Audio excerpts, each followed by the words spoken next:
Right, hello and good morning to me and good afternoon to the Aussies and good evening, I suppose, to the Americans. I've got all of that wrong. It doesn't matter.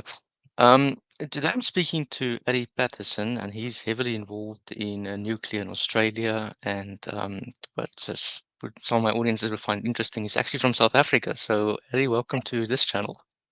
Yeah, it's great to be with you, and I'm looking forward to our discussion. Great stuff. So we were just speaking a little bit before we started, but would you give us maybe a bit of your scientific background, how you got involved in all of this? Yeah, so I started off in the materials world. I did my PhD at the University of Cape Town, and that was on clay materials. At the time, I was very interested in kaolin for paper making. And then I became involved in solid materials, doing a postdoc at the University of Leeds, where I became involved in the development of zirconia ceramics. And one of their applications was, of course, going to be in turbine blades for jet engines and other high performance, high temperature applications. I then went back to South Africa and worked in the CSIR. My first job was working on metal ceramic composite materials to work in the sodium chloride battery that De Beers was developing with partners around the world, which is a high temperature battery.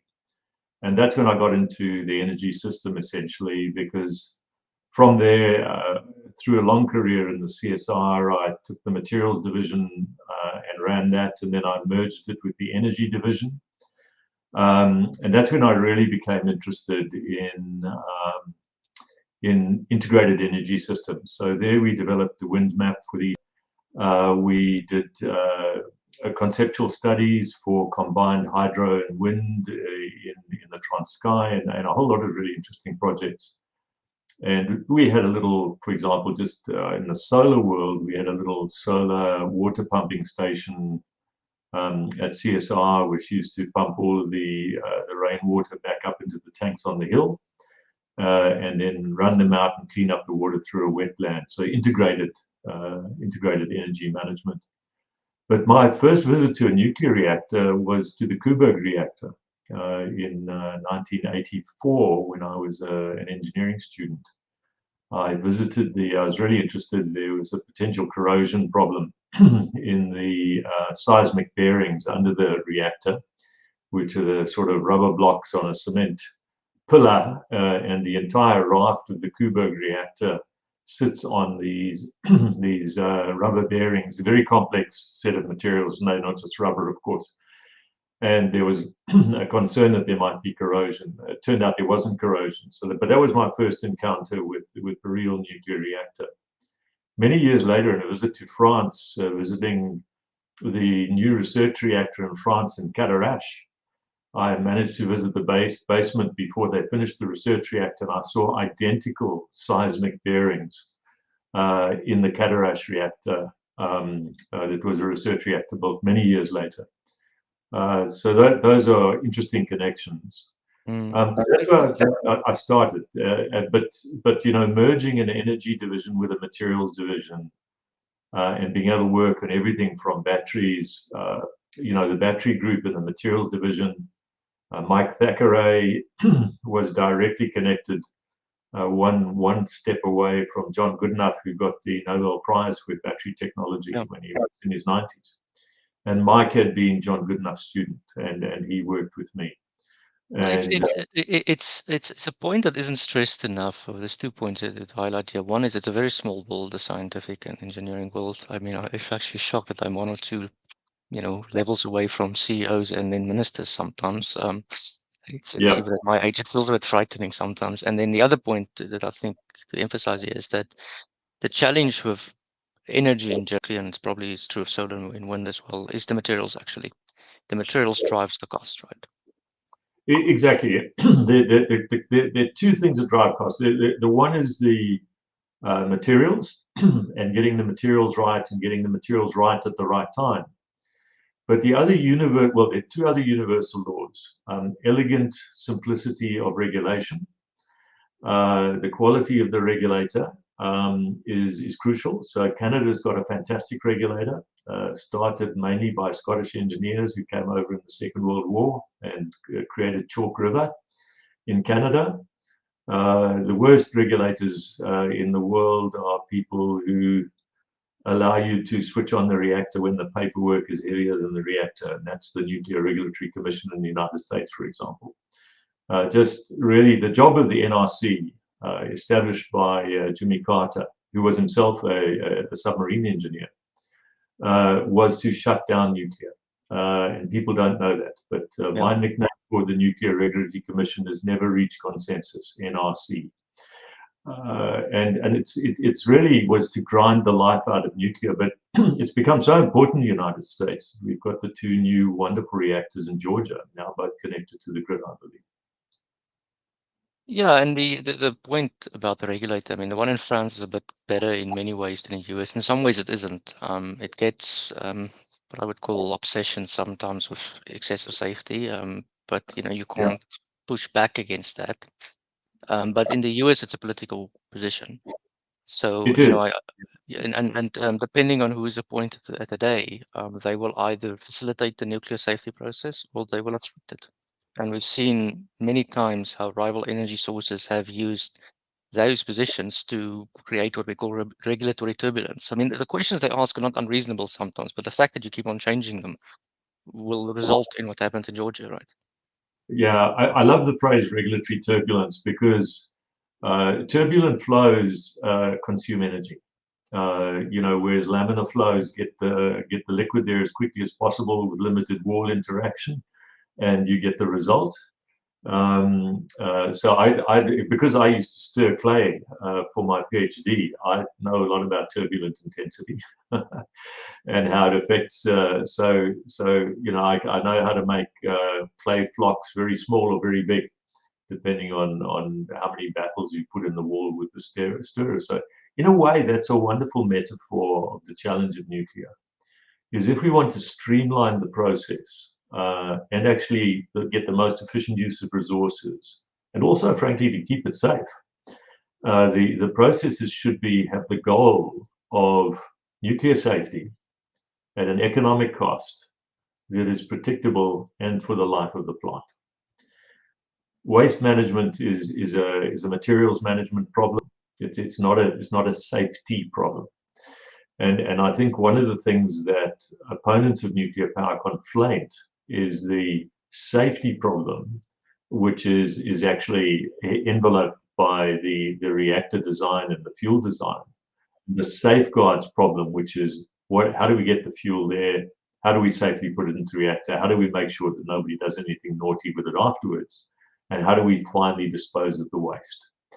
And by confusing and conflating safety and safeguards, most members of the public kind of got concerns about both, but it kind of amplifies their fears if they don't understand how simply this can be done.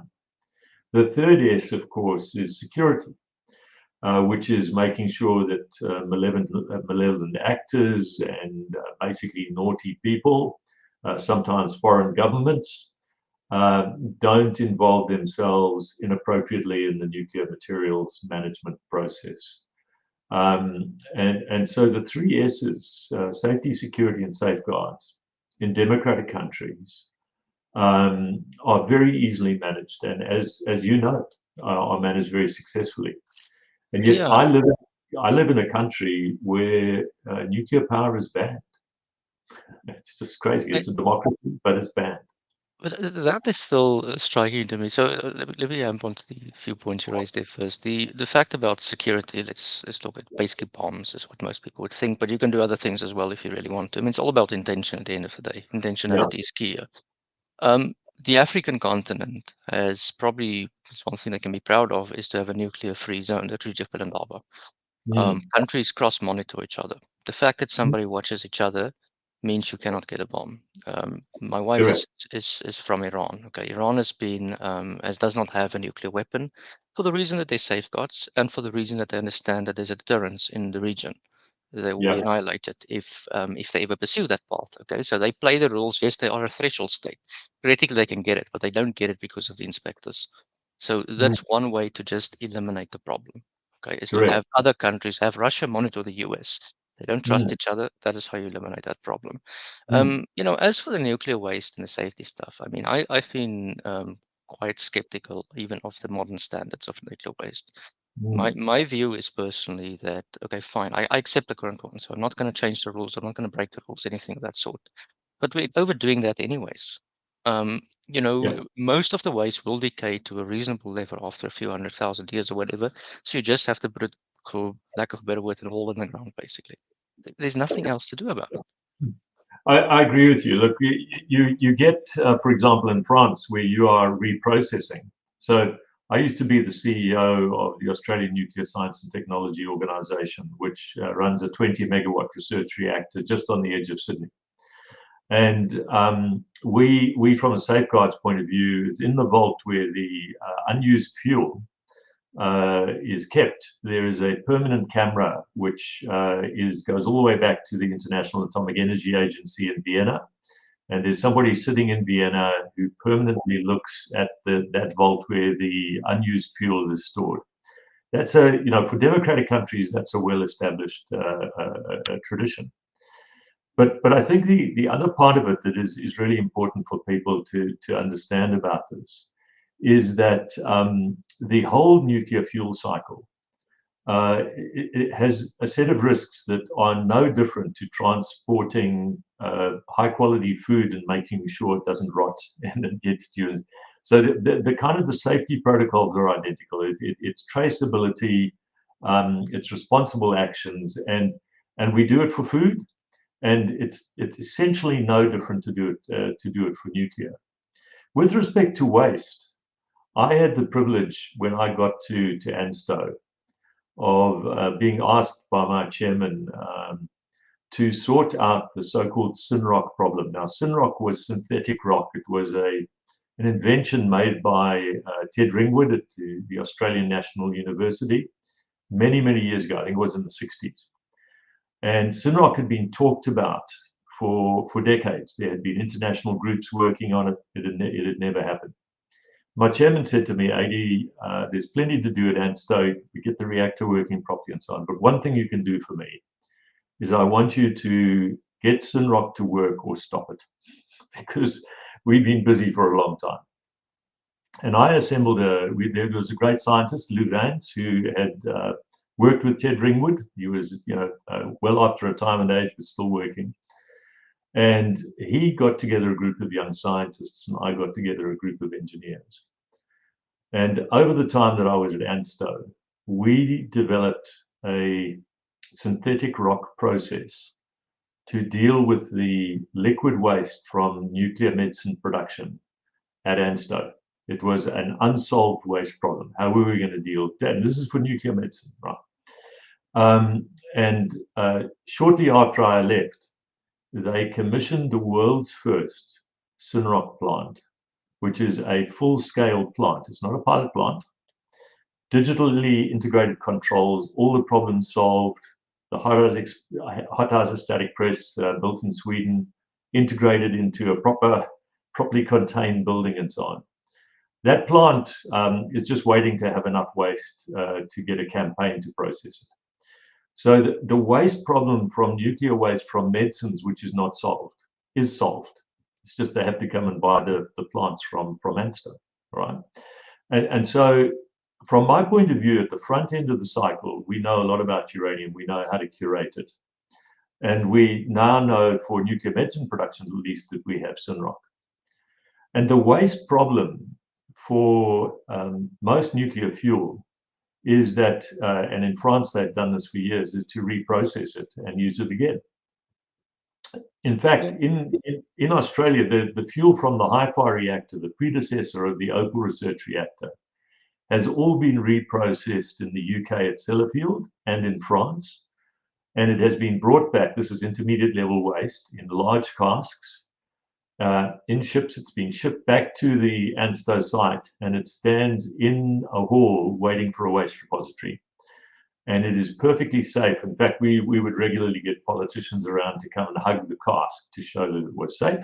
It's a big cask. It takes 3 people to hug it. and it's all perfectly engineered, and it's been a multi-country, France, UK, Australia process of closing the fuel cycle for the HIFI reactor, which was one of those original reactors. That was there. And in fact, I've got a model of the old Opal reactor behind me, so you can sort of see it over the shoulder. So that was a model of it. And so, to me, at the level of using neutrons for human health, I believe that I can say with absolute credibility, because I was personally involved and helped orchestrate those programs, that we had closed the fuel cycle for nuclear medicine definitively and forever. Okay. Right. And it's I mean there's no reason why you can't do it for the other ones. And I mean France has built a repository, or they're going to start building it. I Exactly. think Finland has built it. Finland has done it, and Yeah. Finland is a wonderful country. I've spent time in Finland talking to them. So in a way, and I'm interested in the question above the question that you may ask me, but to me the example of Finland is really interesting. So their new reactor that they built is not just a primary an electron reactor. It's also a heat generating reactor, and that sort of quality heat that comes out of that plant is used for district heating. And the low quality heat is used to melt the ice off the pavements in Helsinki. So if you live in a place where you can die in the cold and you get nuclear right, you get quality of life in your domestic setting, and you don't slip on the pavements. Now, what technology other than nuclear that is low carbon can do that heavy lifting? Well, it's hydro. Okay. Yeah. And that's about it. Because nothing else has got the energy density that hydro and nuclear have. They're inherently virtuous sources, but nuclear has got a sort of a universal appeal above hydro because it's geographically independent and it's got a massively much higher energy density in its primary fuel. What I find, I'd like to get your view on this, is Australia is one of the top countries in terms of human development. It ranks in top 10 or whatever index you use. How is it possible that in Australia they have essentially a Luddite attitude only to electricity generation? I mean, because you just explained to me they're quite advanced in anything else nuclear. So if they're really scared of waste, they should be scared of nuclear medicine as well. But what is the story about the electricity? So the story in Australia, and perhaps the most interesting story is the Eastern Grid in Australia, which starts in Olympic Dam. Interestingly, a copper mine, which gives us the grid, and a uranium mine, which gives us the best source of power, and runs down to Adelaide and then all the way up to the top of Queensland. So it's literally the Eastern Grid in Australia is the most complicated machine in the Southern Hemisphere. It is massive, all right? And it is a wonderful machine. And people who don't understand electricity think it's just poles and wires, but it's not. The frequency control from the top of Queensland to Olympic Dam to a microsecond is 50 hertz across that entire grid when it is switched on. Now, who could do this? Okay, you can only do it with modern electricity. If you start to mess with that 50 hertz by adding dilute resources, you end up with South Australia. Okay, so South Australia today is the capital of wind and solar. At Olympic Dam, they've had to put in a fast response gas plant to stabilize the grid. The frequency control with the digital inverters is now so bad. It does say a phrase that I've invented and would love to copyright, which it puts a sawtooth on the sine wave.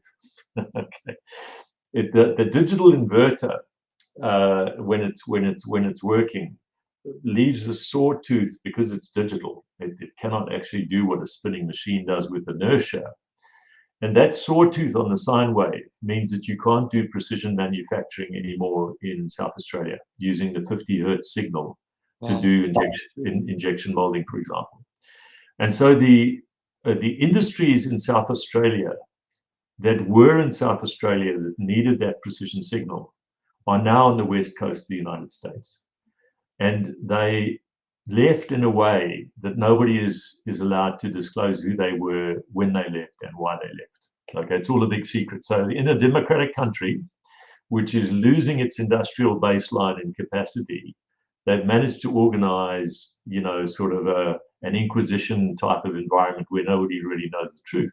But because I'm kind of retired and nobody pays me to do anything in nuclear and I'm completely independent, apart from nuclear medicine where I'm on a board, but in the nuclear power space, nobody pays me money. And in fact, part of my independence, my deliberate independence, is not to get paid money to be in the classic nuclear fuel cycle. Well, I would say this, the nuclear industry itself is very bad at selling itself. Yeah. It comes from, historically speaking, that they were part of utilities, and in utilities you had a captured market, so you didn't care about bad press. Okay. Mm. But now you have to compete against against the rest of the world.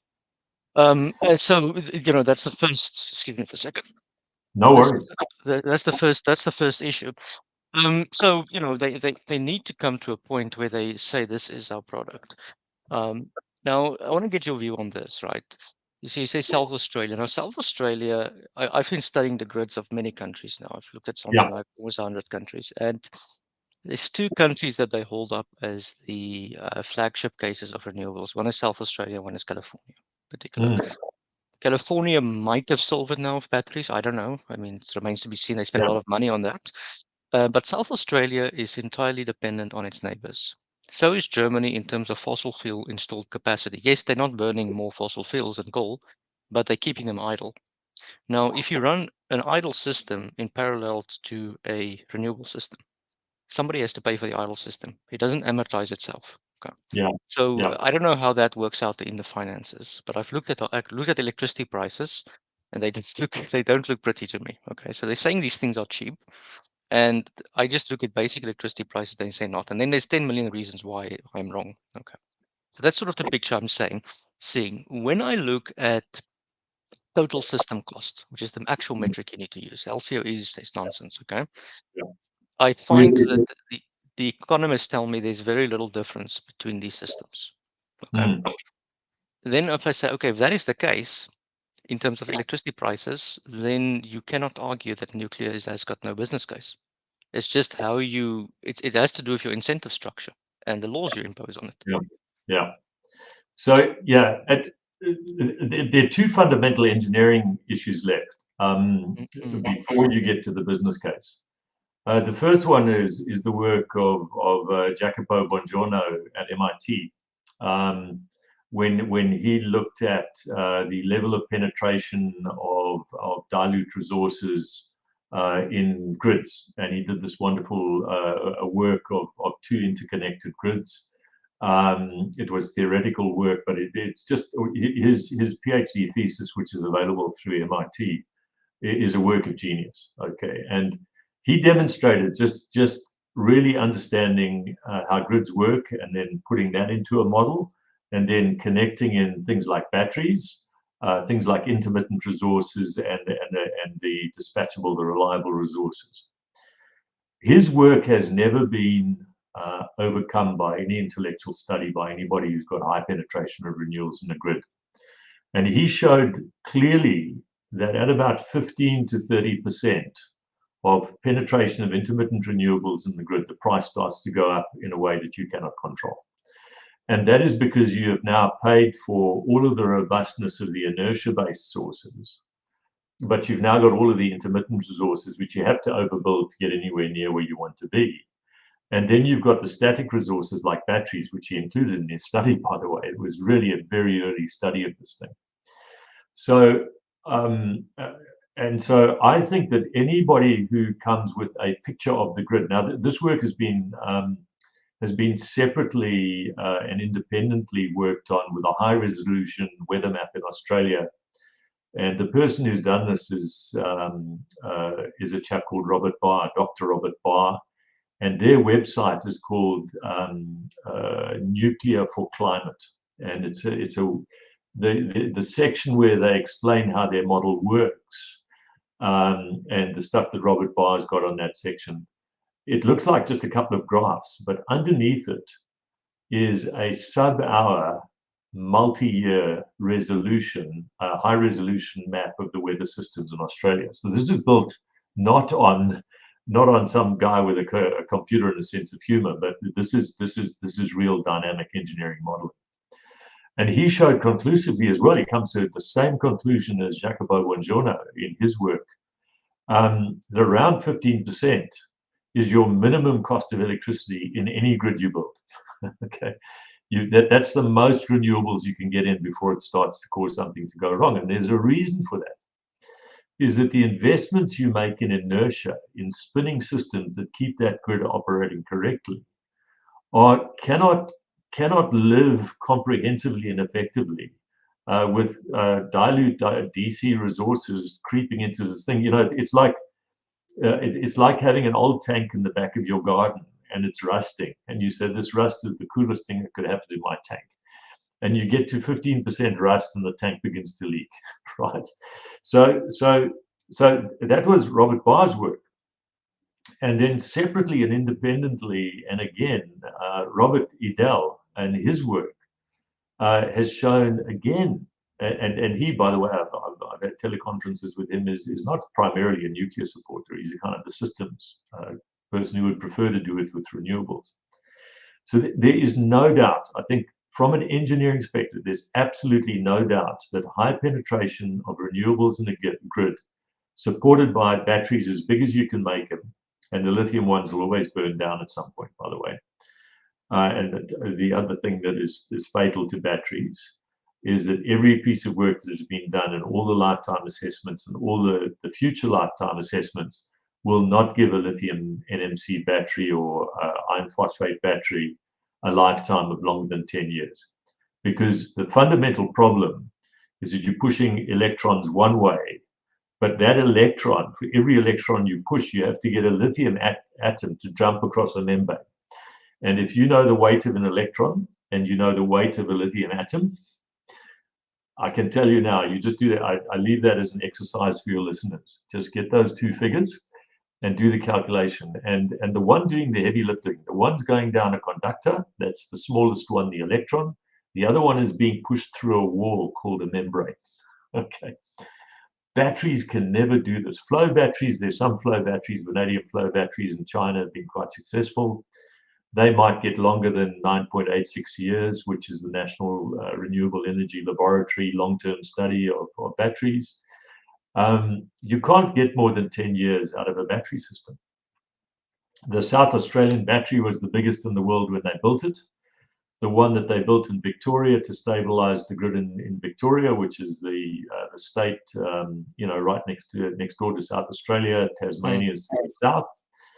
That battery was 2.5 times the size. I believe the one that they built in Queensland now is bigger than the Victorian battery. The only place in the world that has got a bigger battery pack, which also had an interesting fire, the Victorian one had a fire before they switched it on. It's very difficult to put out a lithium fire, by the way. My advice to anybody who has a lithium battery with an aging lithium battery and you charging it in your house, please charge it outside, okay? Because if that thing catches a light, you will die. Lithium will kill you. Well, I mean, we've had it was in a small French town the other day where one of these factories burned down, and luckily it was there was not a lot of space around it, but everything is gone. Problem is, it's electrons. You can't do anything about it. It's a real problem. But the other thing is lithium. Many people don't know this, but your heart works on potassium. The little biology that controls your heart is the potassium atom. If you ingest lithium into your lungs, it rapidly gets to your heart, and potassium and lithium are next to each other, just about on the periodic table, right? The lithium replaces the potassium. You get heart arrhythmia and you die, okay? And you die in about 8 minutes. So I regularly advise people who've got lithium batteries all over the place and they don't have custodianship of them. It's just lithium battery buttons 5 children a year die in Australia from ingesting a lithium battery button. The seal breaks in their stomach, they die. You can't get anybody to issue a safety notice on the sales packaging of a lithium battery. This is the problem of the market dominating it over the mind. And you know, as a passionate materials engineer and somebody who wants to provide safe electrons to people, and somebody who sold patents to Japan in my job at CSIR, Johan Hutting and I negotiated patents with Japan to take Mike Thackeray's lithium patents and sell them to Japan. So I'm involved in this value chain. I know about lithium batteries. One of the reasons I'm so involved in nuclear now, having been in the PBMR in South Africa, is that it seems to me that if we want to go low carbon, and I think it's right, if we do think that carbon dioxide is a problem, and I think that's partially right, but I'm hoping the Sahara Desert will decide to go green fast enough to capture all. But we'd have to do some geoengineering to make that happen. But in principle, the Sahara Desert is your natural sink for excess carbon dioxide. That's another podcast in itself. But basically, my view is that we need to take carbon dioxide seriously. And if we are to do that, the best tool in the hands of developed and emerging economies is nuclear. And no matter what the democracy is like in Australia, the psyche of Australia is that there's sort of a compliance culture. Perhaps it was because of the old convict era where, having escaped the UK, they still had decided to obey people in Australia.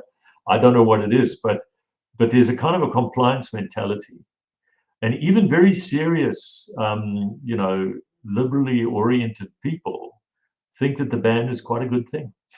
Okay. Yeah, We have, it's well, look, one must understand a few things. I looked in the history of this in Australia. It had to do with the Whitlam government and the Vietnam War. There's a lot of that background. There was a time when he was replaced by, some people would say it was a US coup or just a soft coup, so whatever you want to call it. And it played into the anti-war movement. So I find the same when I speak to Americans on the political left that oppose it. It yeah, was a cool thing to do when you were in university, basically. Okay. So they were all part of that movement. So that generation has to die out, unfortunately. I don't think you can convince them. Okay. yeah. People my age, I think, a little bit more open about the things they. But it moved from ban the bomb to ban nuclear. Okay. And Yeah. there was a book written by an author, a very popular author when I was young, called Neville Shute. And I don't know if you've ever heard this part of the story, but Neville Shute wrote On the Beach, which was a book about, you know, the last place in the world where people died after the thermonuclear Mm. war. And it's people on a beach in Australia. Okay. Well, I And read so, Slide Rule from Neville Shute, so I haven't read yeah. So Neville Shute's book is in the psyche of many older Aussies. That it. generation is disappearing. But you're right, there were a number of cofactors that led to it. And then as soon as the ban went in on uranium mining, so New South Wales, where I live, until fairly recently, there was a ban on exploring for uranium. You couldn't even look for it. Mm. Um, that's recently been lifted. You couldn't process uranium into anything. And so, you know, you're living in a, you know, I live in New South Wales. And if you tripped over a rock and picked it up and studied it and it had uranium, you've broken the law. You know, so this is literally on the beach theology, a la Neville Shute, kind Wow. of living on. But Yeah. it's worth pointing out to them that Australia is exporting uranium to India, where it is going into reactors. Okay. Yeah, exactly. So this is so Olympic Dam, this dam at the top end of the South Australian grid, is the biggest copper mine in the world. But in order for that copper to be safely put on a ship and sent to many countries around the world, you have to extract the co-occurring uranium. So they process at Olympic Dam. They process the copper to take to the grid, and they process the uranium into yellow cake, put it onto rail cars, and send it to WA and send it around the world. So Australia used to be, number one or number two in uranium. I think we're down to about number 4 or 5 now. But all along the mountains, the rim of mountains from South Australia through the top of Victoria into New South Wales and so on, at the bottom of each of those mountains, there are lenses of uranium from the geological decay.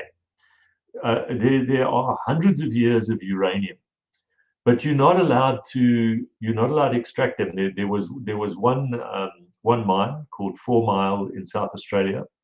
It used essentially water purification technology developed for uranium by General Atomics, the great US company. And General Atomics owned 50% of a mine that operated in 4 Mile in South Australia. And what you do is you put a pipe in the ground and you put acid into the ground. It leaches out the uranium. It comes back through a water treatment process, and you extract the uranium. At Olympic Dam, the uranium is extracted by other processes, more of a thermal process. But the extraction technology for uranium, you go to 4 Mile today, and there are 2 pipes sticking out of the ground. The one where they used to put the acid in, and the other one where they would take there's nothing else there. They didn't dig a hole. There's no tunnels. There's no intrusion on the environment. And to me, that is the irony. The safest, most elegant form of mining anywhere in the world, to produce this amazing fuel based on uranium, is banned in New South Wales, where I live. You cannot do that. It is against the law. So you still can't even explore to look for those lenses of uranium. That is also banned. So there's a federal ban on nuclear power. There's an exploration ban and a mining ban in New South Wales. And so in a great democracy, in a mid-sized power at the bottom corner of the Pacific, we are going to have nuclear submarines because we feel unsafe, but we won't have safe nuclear power because we feel unsafe. It doesn't. It does not add up. Now, I'll ask you this: if you were to start tomorrow, so my view, it will take from the point of deciding we're going nuclear. Nuclear is a political decision, no matter what people tell me. It's a democratic political decision. Yeah, Because France is sticking with nuclear, we will have more nuclear reactors. It's that simple. Okay, it Germany will went have. away from it, and they're destroying it. Okay. Mhm. So if Australia were to fix it tomorrow, it will probably take 10 to 15 years before you have your first reactor. Okay, if you do all your engineering properly. And then afterwards, you build them quite quickly, okay, which is what they don't mention, right? I Um, agree. I what, think that's for gigawatt scale or small modular reactors. I yeah, would say your best guess, because we've got a democracy, we're not the UAE. You're going mm, to take, let's call it 15 years. However, Australia's got another problem. Australia has the big eastern grid, but the further north you go, you run out of grid, but you don't run out of people. mm, So just like in South Africa, we have another grid, the unspoken grid, which is called the single wire earth return grid, the SWIR grid. You may not have heard of the SWIR grid, but very few people have.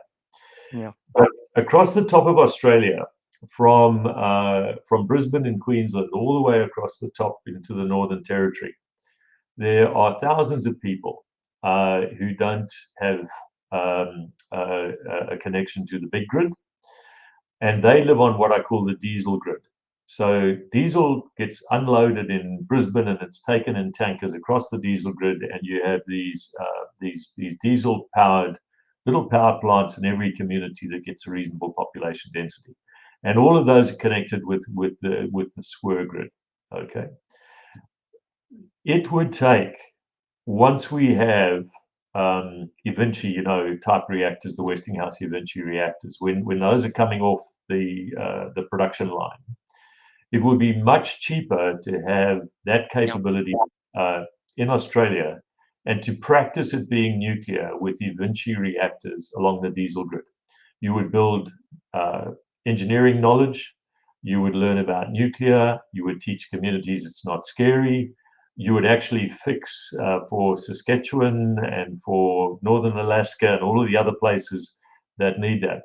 So my vision for Australia would be to fall in love with the outback again, right? It's the part of the right. Australian heritage. and say, we do care about Burketown, and we do care about all the towns in between. We do care about Christmas Island, where it's diesel, diesel, diesel, right? They got a couple of wind turbines Well, pretending to. I mean, I was working on a project there, close to Evansville, close to East Timor, which is close to Darwin. Yep. Okay, and that's gas. So the current plan for Australia, and I know the project quite well, is to replace the diesel with natural gas. Okay, which is it's it's better, I suppose. It's not the end, but it's not going to solve your CO2 problem. But then you've got a gas grid, because you're never going to get Yeah, gas to Burketown, which has got a population, I think, of 268 people, when it's half full, and 315 when some of the locals come to the pub, right? And I'm being rude about it, but I love that community. I must tell you now, yeah. you talk about passionate commitment, real plans between the Aboriginal community and the local community. A fantastic group of people, kind of paralyzed, 1,500 people in the network, who are denied electrons by, people driving desks in Canberra. It's just not right. And whether you're talking about Christmas Island, whether you're talking about the nearly 150 islands that are scattered around the coast, all of which are on diesel and gas.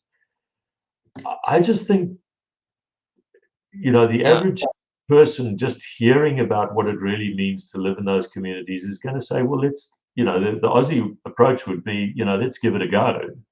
And let's be safe, and let's make sure we've got it all under control.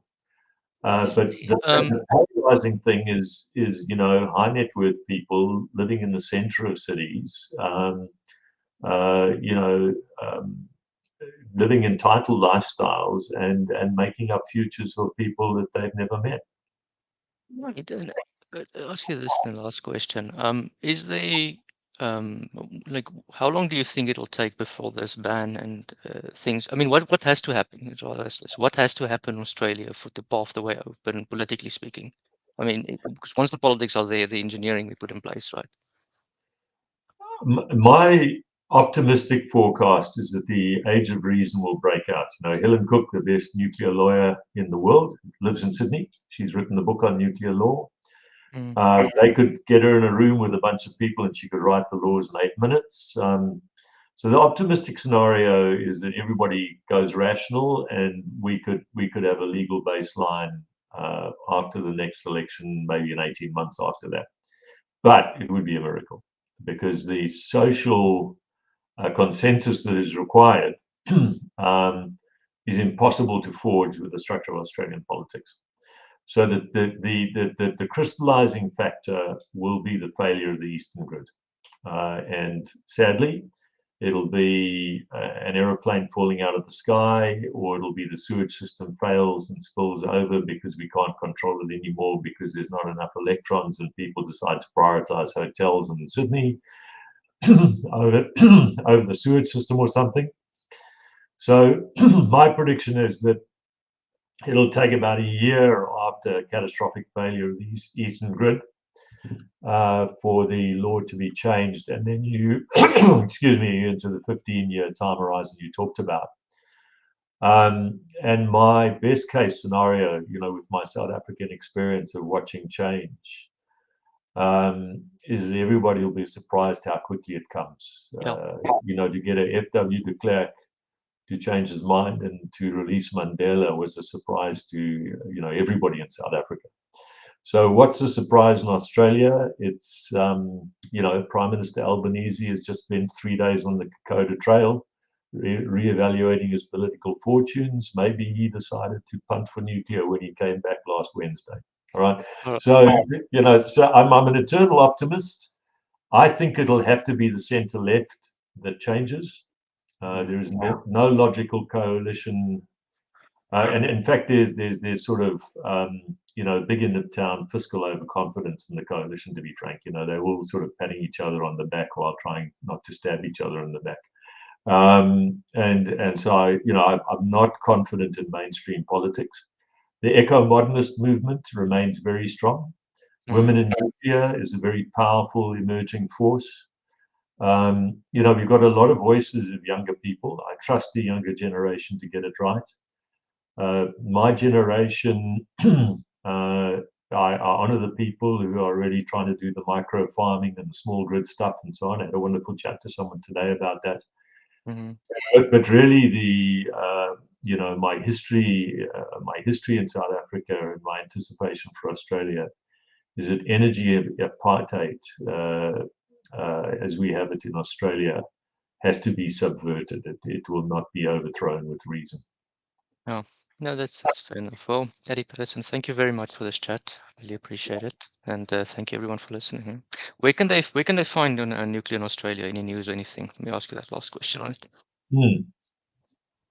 So just say that again clearly, yeah. Where can they find more about nuclear in Australia and the movement and the people? So if you want the sort of the people who've got an academic background and so on, the Australian Nuclear Association is Mm, a really good resource. Um, there is Women in Nuclear, which is a very strong organisation in Australia, which is really powerful. Those interested in the nuclear security debate, there's GNSP, the Global Nuclear Security Partners. Um, Jazz Diab, who was a brigadier, I think, or a colonel in the Australian Defence Force, is the president of that in Australia. And that's linked to Anne Harrington, who was very important in the US and colleagues in the UK. So GNSP has got a piece of the security puzzle. And in fact, I think on the 14th of May, there's unfortunately a very expensive conference, but a very good conference, which the University of New South Wales is putting together, which you can look up on the web. The Brains Trust is at the University of New South Wales, Professor Ed Obard. So you can look up Ed Obard's name. And then there's sort of a populist movement which will fling things into the space. But I'm very happy to network people. I'm networked with all of these organizations, and so if you either publish my details with my email, I'll yep. happily connect with people. But there is a strong and emerging community.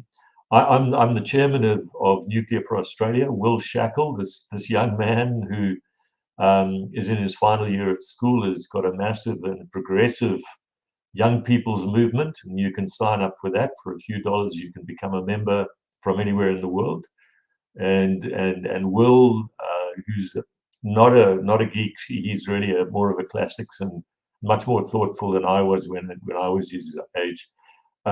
He's leading a youth movement, a very powerful youth movement Mm, that's connecting with women in nuclear as well, with whom I was privileged to be involved. So there's a lot of people. Historically, there's people like uh, um, a chap called Brooks. His first name's gone out of my head. Who's in Tasmania?